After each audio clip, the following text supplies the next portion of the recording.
오늘 제목이 한숨에서 환희 이렇게 정해봤습니다. 한숨에서 환희. 한번 따라 봅시다. 시작. 한숨에서 환희로. 환희로 이렇게 한번 정해봤습니다. 너무 잘하는 말씀이죠.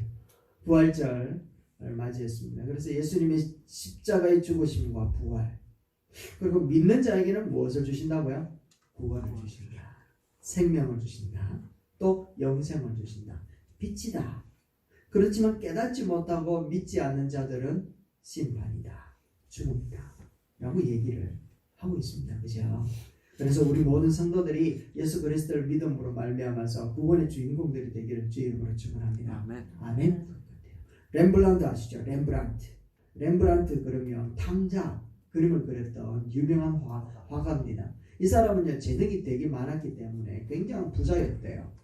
그렇지만 이렇게 재능이 많고 부자였지만 그에게는 참 한 가지 아쉬운 것이 있었는데 그게 뭔가 하면 자녀가 없었대요. 자녀가 없었지만 그래도 자기 아내를 굉장히 사랑했답니다. 정말 사랑을 했는데 그런데 그 사랑과는 상관없이 그의 아내가 일찍 또 죽음을 맞이했다는 거예요. 그러니까 이 렘브란트는 재능과 모든 부와 그리고 모든 소망들을 다 잊어버리고 다 그만두고는 자기 자신을 이제 허랑방탕한 그런 삶의 모습으로 이렇게 떨어져 가고 있는 상황 가운데 친구 하나가 찾아와가지고 그를 교회로 인도했다라는 겁니다. 그가 이제 교회에 와서 예수 그리스도를 믿고 난 다음에 다시 한번 믿음의 생활을 시작하고 그 믿음 속에서 주어지는 영감을 통해서 그림을 그리기 시작을 했대요. 그래서 나온 게 돌아온 탕자. 또 한 가지 더 유명한 게 있는데 오늘 우리가 읽었던 이 본문 말씀에 나오는 엠마오의 두 제자라고 하는 그림이 있답니다. 뿐만 아니라 십자가에서 내려온 예수님, 또 가룟 유다, 이런 굉장히 유명한 그런 그림들이 많이 있는데 특별히 오늘은 이 이제 사람이 그렸던 엠마오 도상의 두 사람, 두 제자에 대해서 집중적으로 우리가 바라보면서 이들은요 안타까운 게 뭔가 하면 예수님이 옆에 같이 걸어가고 있거든요. 그런데 그렇게 사랑하고 그렇게 존경하고 그렇게 참 좋아했던 사랑했던 예수님이 부활하신 가운데서 옆에 걸어가고 있는데도 불구하고 그들은 뭐하고 있는가 하면 한숨 쉬면서 절망 가운데에 엠마오 자기 고향으로 내려가고 있더라는 겁니다. 일주일 전에도 예수님하고 예루살렘을 입성을 할 때 얼마나 많은 사람들이 환호를 하면서 막 박수를 치고 호산나! 호산나! 다윗의 자손이여! 호산나! 하면서 그렇게 환호를 지르던 사람이었거든요. 예수님이 입성을 하면 뭔가 이루어질 것이다라고 하는 엄청난 꿈을 가지고 시작되었던 그의 삶의 모습이었는데 일주일이 채 지나기도 않아서 이 사람은요 절망 가운데서 소망을 잃어버리고 한숨 쉬면서 정말 낙심 가운데 고향으로 내려가고 있더라는 겁니다. 세상의 모든 권세를 가지고 세상사의 주인이었던 로마의 황제 앞에 그들은 너무나도 당당하게 외쳤거든요. 세상의 임금이었고 세상을 주름잡고 있는 로마 황제 가이사, 당신이 왕이 아니라 나귀를 타고 입성하는 예수라고 하는 이 사람이 진짜 왕이다 라고 하면서 막 부르짖었던 그 사람이었는데 한숨 짓는 모습으로 전락해버린 거예요. 한숨 지어버리는 겁니다. 왜 이렇게 전락할 수밖에 없었고 절망 가운데 한숨 짓는 인생이 될 수밖에 없었을까? 여러분 왜 그랬을까요? 오늘 우리들에게도 마찬가지인 것 같아요. 예수 그리스도 믿으면 뭔가 달라질 것 같고 예수 그리스도를 따라가면 뭔가 변화되는데 뭔가 좋은 일이 일어날 것 같고 뭔가 뛰어난 소망을 가져서 헌신을 다하는데 혹 우리는 한숨 지으며 고향을 향하여 절망이라고 하는 무게의 짐을 지고서 내려가고 있는 건 아니지요. 왜 그랬을까? 첫 번째는 그 이유가 그들은 모르기 때문에 그래요. 뭐 때문이라고요? 모르기 때문이래요. 모르기 때문에. 지금 곁에 같이 걸어가고 있는 이분이 예수님하고 되게 닮았는데 그렇게 사랑한 사람 예수 그리스도와 되게 닮았는데 예수는 아닐 거야 라는 거죠. 되게 닮았는데 왜냐하면 죽었거든. 그런데 옆에 있는 이 예수를 예수님이라고 믿기에는 그들의 믿음도 부족할 뿐만 아니라 도무지 예수라고 이야기할 수가 없을 정도로 예수님이 십자가에 죽었다라는 사실이 너무나도 명확했거든요. 그렇기 때문에 옆에 걸어가고 있는 예수님이 아무리 말을 해도 그들은 모르는 거예요. 나폴레옹 황제가 부관 한 사람하고 같이 이렇게 변복을 해가지고 한 허름한 시골 마을에 간 적이 있었답니다. 그 여관에 들어가서 밥을 먹고 하룻밤을 자고 나오는데 부관이 계산을 해야 되는데 이게 14프랑이라고 하는 그 금액 한 14만 원 정도 될 것 같아요. 정도 금액이 나와서 계산을 해야 되는데 부관이 지갑을 안 가지고 왔대. 그래서 내가 부대 가서 가지고 오겠다 이 얘기를 해도 주인이 안 믿는 거예요. 그래서 나폴레옹이 뒤에 있다가 안 되겠다. 자기가 와가 내가 줄게. 근데 자기도 지갑을 안 가지고 왔네. 그래가지고 신신당부를 하면서 쩔쩔매면서 하는 말이 내가 그 부대에 돌아갔다가 다시 와서 1시간만 시간을 둬. 내가 꼭 줄게. 라고 이야기를 하는데 주인이 막 노발대발 하는 거예요. 절대로 안 된다고. 절대로 안 된다고. 그러니까 이제 그 여관에 있었던 이제 그 하인한 사람이 와가지고 하는 말이 이 사람은 정말 자기 했던 말을 지킬 사람입니다. 이 사람은 절대로 거짓말하거나 절대로 배신할 사람이 아닙니다. 이 사람 1시간만 딱 시간을 줍시다 라고 아무리 이야기를 해도 주인이 안 되는 거예요. 네가 그럼 네가 대신 내라 라고 얘기를 하니까 하인이 그 말을 듣고는 안 되겠다 싶었는데 자기 주머니에서 14만 원 정도 되는 금액을 딱 지불을 하고서는 있었대요. 나폴레옹하고 부관이 아니라 다를까 1시간 내로 돌아와가지고 그걸 갚으면서 하는 말이 주인한테 하는 이 여관 얼마에 당신이 샀노? 라고 물어보니까 이 주인이 이 여관을 3만 프랑에 샀다는 거예요. 한 3억 정도 됐겠죠. 3억 정도 주고 샀대. 그러니까 나폴레옹이 3억을 주고 다시 사가지고는 그 하인한테 맡기면서 이건 네 거다. 네가 이거 경영해라. 라고 좀 맡겨버렸대요. 참 이게 사실인지 아닌지는 저는 확인을 안 했습니다만 사람이 이렇게 옆에 있는 사람이 누구인지 알았더라면 몰라서 그 기회를 놓칠 때가 정말 많지 않나라는 거예요. 정말 기회라고 하는 것이 우리에게 찾아왔는데 몰라서 이 기회를 차고버리는 경우들도 참 많단 말이죠. 여러분들 다 부산에서 사셨겠지만 한 30년 전에 해운대에 땅 한 평만 가지고 있었어도 지금 부자 다 됐을 끼인데 몰라도 못 샀다 이거. 그치? 알기만 알았더라면 몰라서 그런 거야. 옆에 계신 예수님이 곁에서 걸어가고 있어도 몰라가지고 예수님을 인정하지 못하고 있었던 거죠. 그래서 결국 그들은 한숨 짓는 참 아이러니한 그런 모습으로 걸어가고 있는 거예요. 지금 혹시 우리가 그런 때가 아닌가라는 것을 다시 한번 돌아봤으면 좋겠습니다. 한숨 짓고 있는 내 이때가 비록 나는 한숨 짓는 게 당연해. 이런 상황이니까 한숨 지어도 돼. 라고 해서 한숨을 짓는데 주님이 옆에 계시는데도 불구하고 그거 모르기 때문에 계속해서 한숨 짓고 있는 건 아니냐라는 거죠.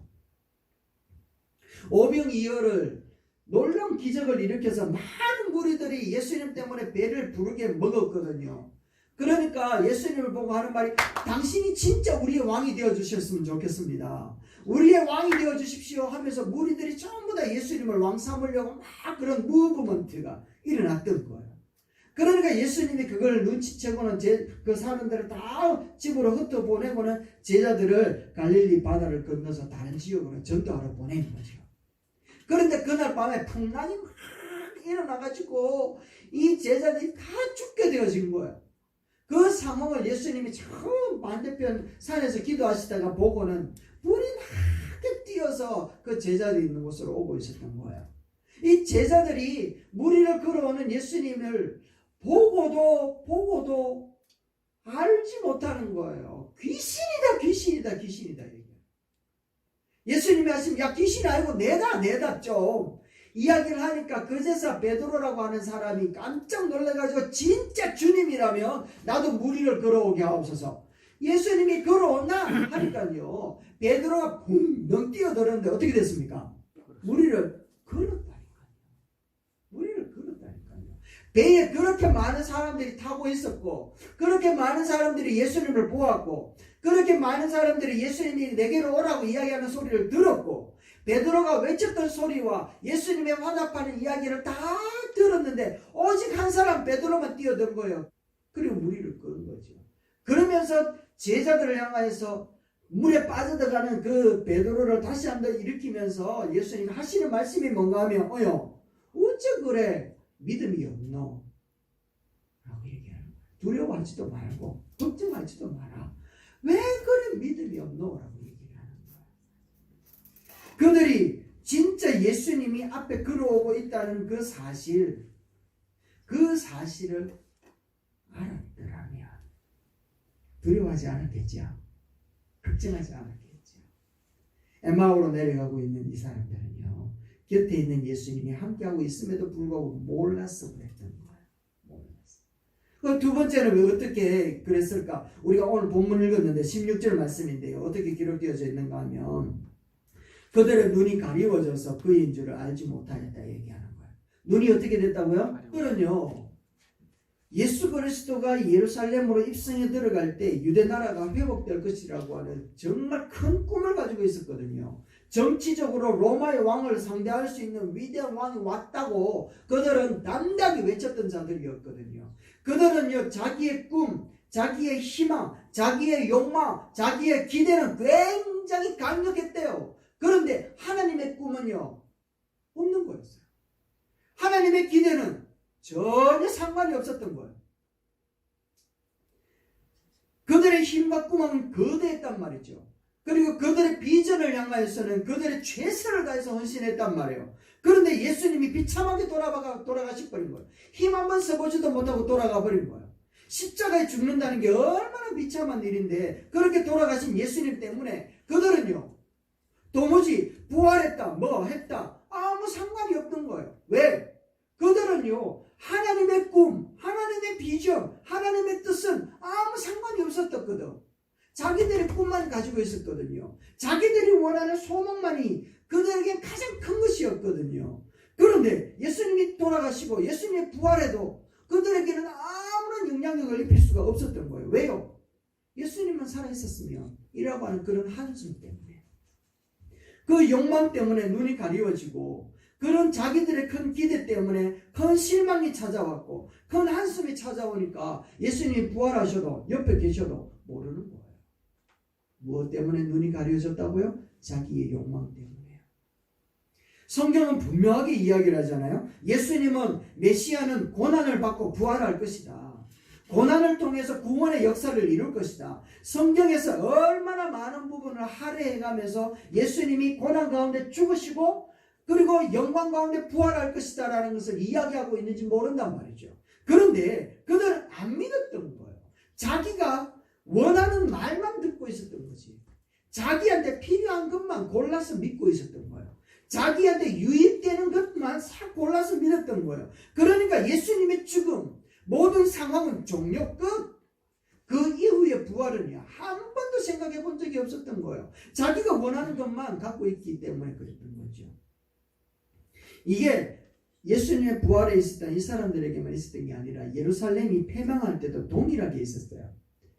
예루살렘이 망해져 갈 때 예레미야라고 하는 선지자가 있잖아요. 나라 망한다. 그런데 바벨론이라고 하는 저 나라한테 항복을 해가지고 70년만 참으면 하나님이 우리나라를 부흥시키시고 회복케 할 것이라고 분명히 얘기를 하는데, 그 이스라엘 땅에 있었던 거짓 선지자들과 왕들은 자기들이 원하는 말이 있었어. 자기들이 듣고 싶었던 이야기가 있었는데 그게 뭔가 하면 애굽이라고 하는 나라하고 힘을 합해가지고 바벨론을 전쟁에서 싸웁시다. 그러면 하나님이 도와주셔서 이기게 하실 것입니다. 이 말을 듣고 싶었던 거예요. 그런데 하나님의 뜻은 그게 아니라 예레미야를 통해서 바벨론한테 항복해라. 애굽을 의지하지 마라. 너희들 힘을 모아서 전쟁하려 하지 마라. 그냥 기다려라 라고 이야기를 하니까 도무지 자기들이 원하는 생각하고 자기들이 원하는 마음하고 자기들이 듣고 싶은 이야기를 한마디도 해주지 않으니까 예레미야를요 잡아가지고 몰매를 때리고 감옥에다 집어넣어버리고 온갖 멸시를 당하고는요 죽이려고 그렇게 애를 썼다는 겁니다. 자기가 듣고 싶은 말을 안 하니까 그런 거예요. 엠마오로 내려가는 이 사람들도 자기의 지식과 자기의 경험과 자기가 원하는 것에 대해서 이루어지지 못하니까 하나님이 원하고 하나님의 계획과 하나님의 뜻은요 아무것도 모르는 거예요. 눈이 가려워지고 죽음보다 더 크고 위대한 부활의 영광의 주님이 곁에 계시는데도 모르는 거예요. 그리고 세 번째는 뭔가 하면 이 사람은 참 소극적인 사람들이었어요. 뭐라고요? 소극적인 사람이었어요. 여러분 들어보세요. 우리가 읽었던 본문 윗부분에 예수님이 죽으시고 난 다음에 새벽에 여자들이 쫓아가가지고 향유 바르려고 갔는데 그 동굴 문이 이제 굴려져 가지고 안에 들어가 보니까 시체가 있었다 없었다? 없어진 거 사라진 거예요. 예수님의 시체가 사라졌다라는 거야. 그래가지고 놀래가지고 쫓아오는데 천사가 탁 나타나가지고 죽지 않고 부활하였다라고 얘기를 하거든요. 그리고 제자들 막 쫓아간 거예요. 예수님이 시체 사라졌다. 여러분들의 아버지 시체가 사라졌다면 여러분 가만히 계시겠습니까? 응? 여러분 엄마 시체가 딱 장사하려고 해놨는데 아이고야 그 장례식장에 엄마 시체가 사라졌다. 그러면 여러분 어떤 일이 벌어져야 되겠어요? 막 됐다 하고서 다 고향으로 뿔뿔이 자기 일하고 있었던 자리로 가야 됩니까? 아니면은 만나 아이가 이 장례식장 이게 뭘까? 이러면서 찾아가서 그게 확인을 해야 될까요? 그런데 여기에 엠마오에 내려가고 있는 이 두 사람은요 베드로와 요한은 깜짝 놀라가지고 그 무덤을 향해 쫓아갔다니까요. 쫓아가가지고 확인을 했는데 진짜 없네. 허탈한 가운데서 내려오잖아요. 그런데 두 사람 말고 다른 제자는요 그 무덤에 찾아갔다는 기록이 없네. 또 여기에 있는 이 엠마오의 두 사람도 그 이야기를 듣고는 아이고 웃자노 시체가 없어졌네. 아이고 웃자노 졌노.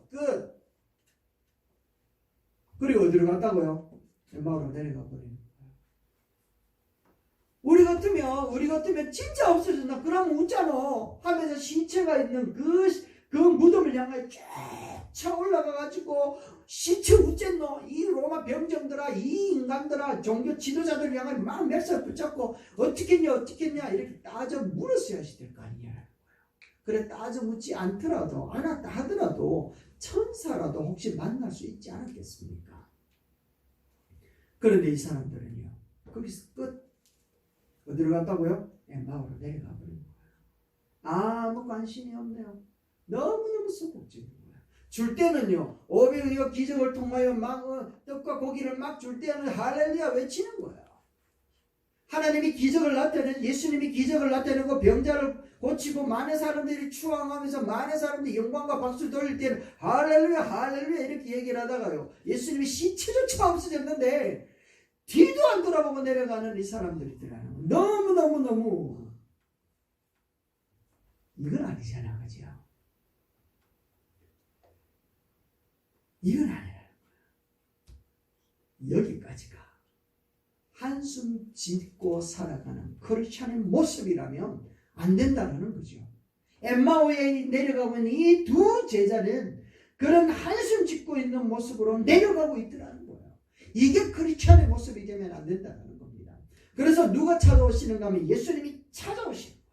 할렐루야. 아멘. 부활하신 예수님이 너희들은 나를 버렸지만 너희들은 나를 향하여 등을 돌렸지만 시체가 없어졌다는 소리에 콧방귀도 안 끼고 너희들이 등을 돌렸지만 내가 영광을 드러낼 때는 한계의 영광을 받으면서 어깨에 힘을 쥐고 목에 깁스를 하면서 다녔던 너희들이었고 그럼에도 불구하고 너희들이 나를 다 버리고 도망가 버렸지만 나는 너를 버리지 않는다며 찾아오신 거예요.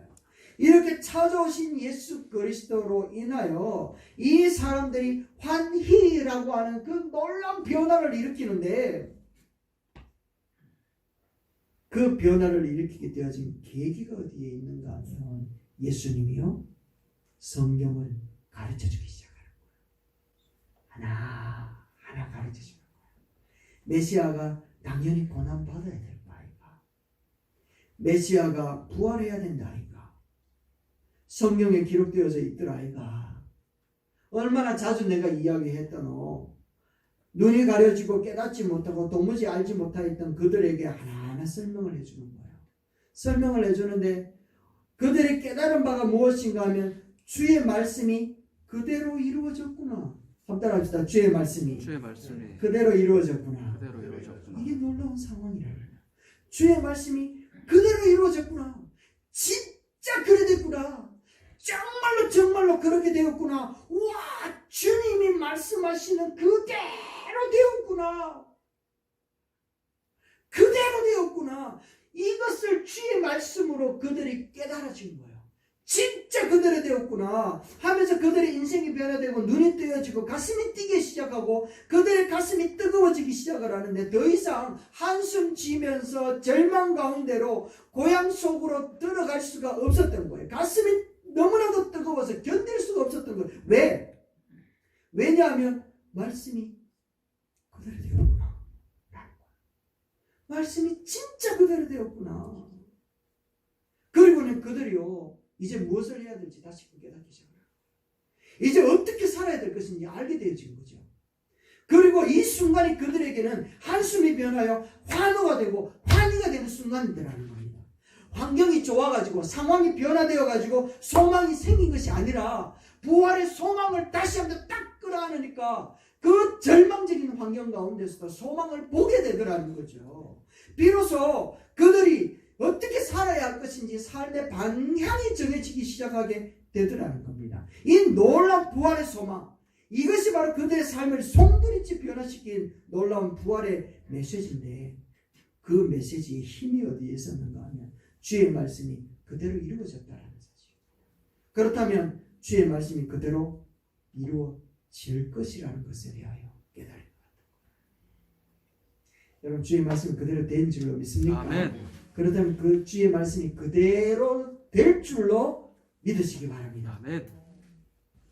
오늘 우리가 부활주의를 맞이하잖아요. 부활절이잖아요. 어렵게 교회가 예배를 드리게 되었습니다. 학교에서 마음에 정말 부활절인데 예배를 드리도록 해야 되겠다 하면서 허락을 해주셨어요. 당신이 하신 말씀이 그대로 이루어지고 있다는 사실을 우리가 눈으로 보아야지. 반드시 또 이루어질 것이라는 사실도 우리가 믿어야 된다는 겁니다. 여러분 성경을 한번 보십시오. 이제 다니엘입니다. 보여주세요. 다니엘이 포로로 끌려가고 난 다음에 느부갓네살 왕이라고 하는 사람이 꿈을 꿉니다. 어떤 꿈인지 모르는데 꿈을 꾸는 거예요. 기쁨아 눈을 들어라. 꿈을 꾸는데요. 다니엘이 와서 그 꿈을 설명을 해주는데 이렇게 설명을 해요. 우리 말씀 한번 읽어봅시다. 시작. 그 우상의 머리는 순금이요 가슴과 두 팔은 은이요 배와 넓적다리는 노시요 그 종아리는 쇠요 그 발은 얼마는 쇠요 얼마는 진흙이었나이다. 다니엘이 이 왕의 꿈을 해몽을 해주는 거예요. 머리는 순금이고 가슴은 은이고 넓적다리는 노시고 발은 쇠인데 이게 뭔가 하면 앞으로 되어질 세계사에 어떻게 되어질 것인가에 대해서 설명을 해주는데 임금님이요 지금 당신은 바벨론 머리와 같이 순금으로 되어져서 전 세계를 제패하고 있습니다. 그런데요 70년 얼마 지나지 않아서 누가 등장을 하는가 하면 파사라고 하는 페르시아라고 하는 나라가 등장을 해서 언이라고 하는 부분이죠. 당신의 나라를 초토화시켜 버리실 겁니다. 그런데요 그들도 200년 후에 누가 등장을 하는가 하면 헬라 알렉산더라고 하는 왕이 등장을 해서 그 나라도 박살내버리실 겁니다. 그런데요 알렉산더 헬라 그 나라는 33년 만에 망하게 되는데 누구 때문에 망하는가 하면 로마라고 하는 나라 때문에 망하게 되어집니다 라고 얘기를 하는 거예요. 그런데 느부갓네살 왕 자기가 금과 같이 머리와 같은 모습에 있어요. 너무너무 기쁘고 좋잖아요. 뒤에 건 어떻게 되든지 말든지 간에 너무너무 좋은 거예요. 너무너무 좋은데 그런데 이와 같은 일들이 하나하나 되어지는데 예수님이 태어나는 바로 그 순간에 그 400년이라고 하는 그 세계사 속에 돌아보니까 진짜 바벨론의 그 강대국 제국이 망하게 되어지는데 다니엘이 말씀했던 그 말씀대로 파사라고 하는 나라 때문에 망하게 되어지고 이 파사라고 하는 나라가요 200년 후에 헬라라고 하는 나라 때문에 망하게 되어지고 망하게 되어지는데 로마라고 하는 나라 때 망하게 되어지더라는 거예요. 세계사가 이 다니엘이 이야기한 대로 그대로 흘러가는 거예요. 그대로 흘러가는데 예수님의 제자들이 지금 여기서 깨닫는 우와 진짜 옛날에 선지자들이 말씀한 대로 그대로 되네, 그대로 되었네 라는 거예요. 뿐만 아니라 예레미야라든지 이사야라든지 예레미야라든지 다니엘이라든지 스가랴라든지 이 선지자들이요 예수님이 오실 것이다, 메시아가 오실 것이다 라고 하는 것에 대해 가지고 계속해서 설명을 하고 있었던 말씀들이 있었는데, 이사야서 7장 14절 말씀에 보니까 처녀로서 온대. 처녀로서 온대. 예수님이 태어나기 700년 전에 이사야가 뭐라고 이야기했는가 하면, 주께서 친히 징조로 너에게 주실 것인데 보라 처녀가 잉태하여 아들을 낳을 것이다. 할렐루야. 아멘. 임마누엘이라 해라 라고 했는데 진짜 예수님이요 700년 후에 태어나신 거예요. 뿐만 아니라 그 700년 후에 스가랴가 꿈을 꾸는데, 이 스가랴는요 400년 후에 어떻게 되어질 것인가, 예수님이 오는데 예루살렘 입성을 하는데 나귀를 타고 들어가신다네. 메시아가 나귀를 타고 들어간다고 400년을 스가랴가 얘기를 해놨던 거예요. 뭐라고 이야기했는가, 이렇게 얘기를 해놨던 거예요. 한번 같이 볼까요? 시온에 따라 크게 기뻐할지어다. 예루살렘에 따라 즐거이 부를지어다. 보라 네 왕이 네게 임하나니 그는 공의로우며 구원을 베풀며 겸손하여 나귀를 타나니 나귀의 작은 것 나귀 새끼니라 라고 이야기를 해놨다는 거예요. 그런데 진짜 메시아인 예수 그리스도가 예루살렘에 입성하여 왕된 모습으로 호산나 호산나 다윗의 아들 예수라고 하면 막 부르짖는 그 자리에 뭘 타고 들어가는가 하면 나귀 새끼를 타고 들어갔다는 말씀대로 되더라는 거예요. 뿐만 아니라 이사야서 53장 5절 그리고 시편 16장 10절, 집사님 뒤에 건데요. 한번 부활에 대해서도 얘기를 해놓으셨는데요. 시편 16장 10절에 한번 보세요. 이 뭐라고 이야기하는가 하면, 이는 내 영혼을 엄부에 부르지 아니하시며 주의 거룩한 자로 썩지 않게 하실 것임이니라. 할렐루야. 썩지 않도록 우리 주님을 부활하실 것이다 라고 하는 그 성경에 기록되어진 것처럼 다윗이 기록해놨으니까 1000년 전에 다윗이 예수 그리스도 메시아를 향하여서 예언해 놓았던 것들이 그대로 되어지던 거예요. 그래서 엠마오라고 내려가고 있었던 이 두 제자에게 예수님이 오셔가지고 하나 설명을 해주는데, 자기에 관하여서 이야기해 놓았던 구약의 많은 예언들을 다 얘기하는데 예수님께로부터 모든 말씀들이 그대로 정확하게 말씀 하나 땅에 떨어지지 아니하고 그대로 다 되어졌구나 라고 하는 것을 이 사람이 너무나도 정확하게 깨달은 거예요. 우와 이루어졌구나. 그리고 난 다음에 깨달아진 게 뭔가 하면, 그러면 진짜 말씀대로 되겠네 라고 하는 것이 깨달아지는 거예요. 그 깨달음이 뭔가 하면 예수님이 다시 오신다라고 하는 이 말씀도 그대로 되겠네. 그러면 다시 오실 그때에 내가 어디에 있어야지 될 것인가에 대하여 깨달아 주니까, 자기가요 절망과 한숨과 낙심 때문에 자기가 엠마오에 내려가서 살았고 있을 이유가 없었던 거예요. 그렇게 살면 안 되겠다는 걸 깨달은. 그래서 그들은요 예루살렘으로 다시는 고통 가운데에 십자가의 고난이 있는 그 자리로 다시 올라가는 거예요. 예수님이 거하셨던 그 자리로 올라가는 이 사람의 뜨거운 발걸음이 오늘 우리들의 발걸음 되기를 주의 이름으로 축원합니다. 여러분 누가복음 21장 8절 말씀, 집사님 이건 찾아 보여주셔야 돼요. 누가복음 21장 8절 말씀입니다. 이거는 여러분들 꼭 기억을 해야지 될 말씀인데요. 제자들이 예수님한테 물었대요. 예수님 마지막 때가 되어지면 어떤 일이 일어날까요? 예수님 마지막 때가 되어지면 어떤 상황들이 벌어질까요? 라고 하면서 예수님께 제자들이 물었대요. 그러니까 예수님이 뭐라고 이야기했는가 하면 이렇게 얘기를 하는 거예요. 7절 집사님 7절에 보세요. 뭐라고 얘기하는 7절에 이렇게 얘기하잖아요. 그들이 물었습니다. 선생님이요, 그러면 어느 때에 이런 일이 있겠으며 이런 일이 일어나야 할 때에 무슨 징조가 있을까요? 라고 얘기를 하는 거예요. 8절에 보니까 이러시되 무엇을 받지 않도록? 미혹을 받지 않도록. 뭐가 있다고요? 미혹이라고 하는 것이 찾아온대요. 그리고 9절 말씀에는요 뭐라고 하는가 하면 난리와 소요가 일어난대요. 전쟁과 난리가 소요가 일어나고요. 그리고 그 다음에 10절 말씀에 보면 뭐라고 하느냐, 민족이 민족을, 나라가 나라를 대적하는 전쟁이 일어난대요. 그리고 11절 말씀에 가보면 곳곳에 지진이 일어나고 기근이 일어나고 또 뭐가 일어난다고요? 전염병이 퍼진대요. 12절 말씀에는요, 모든 일이 내 이름으로 말미암아 너희에게 일어날 것을 뭐가 찾아온다고요? 박해가 찾아온대요. 그래서 예수님이 제자들에게 7가지를 가르쳐 주셨어요. 마지막 때가 되어지면 나타날 것이 있는데 그게 무엇인가 하면 7가지가 나타난다는 거예요. 7가지. 그 7가지가 집사님 PPT 보여주셔야 돼요. PPT에 7가지가 무엇인가 하면 기근과 전쟁과 지진과 전염병과 미혹과 박해 그리고 난리 소요가 일어나게 될 거라는 거예요. 이것이 일어나면 어떻게 해야 될 것인가 라고 얘기를 할 때 어떻게 해야 될 것인가 하면 준비하라는 거예요. 준비하라는 거예요. 지금 우리가 일어나고 있는 이런 상황 가운데에 우리들이 백신을 만들어야 되고 치료제를 만들어서 이거를 이겨내는 것이 아니라 다시 한번 경제가 살아나고 건강이 살아나고 사회가 움직임이 다시 살아나고 그렇게 되어지는 것을 우리가 기대하는 것이 아니라 정말 처치에 이런 7가지 재앙이 막 벌어졌을 때 우리 믿음 있는 사람들은 깨달아야지 되는 거예요. 깨닫는데 뭘 깨달아야 되나? 주님이 다시 오실 때가 가까이 왔다라는 걸 깨달아는 거죠. 그러면 주님이 다시 오실 그때에 이 어려운 상황 가운데서도 믿음을 가지고 지켜온 사람들을 주님이 다시 오시면 뭐 한다고요? 영접하여 들이신다는, 이걸 한마디로 휴거라고 얘기하는 거죠.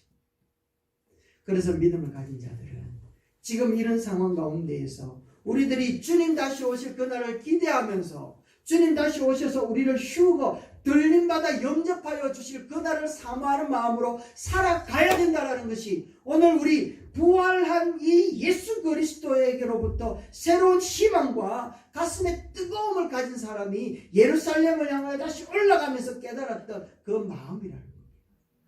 오늘 우리들에게도 주시는 주님의 놀라우신 메시지가 오늘 이 시대에 백신 발견해서 제대로 살아가는 자가 되라는 말씀 주시는 것이 아니라 정말 부활의 소망을 가지고 이 어려운 난관 가운데에 주님 다시 오실 것을 소망하며 오늘도 예루살렘을 피하여 도망가는 자가 아니라 예루살렘이라고 하는 이 어려운 상황 가운데서도 믿음을 지키며 한 걸음 한 걸음 살아가는 성도들이 될 때 주님 오실 그때에 주님 오실 날을 준비한 자들이 주님과 함께 하늘나라에 영원한 나라에 들어가게 될 것을 기대하며 살아가는 저와 여러분 되시기를 주님의 이름으로 축원합니다. 아멘.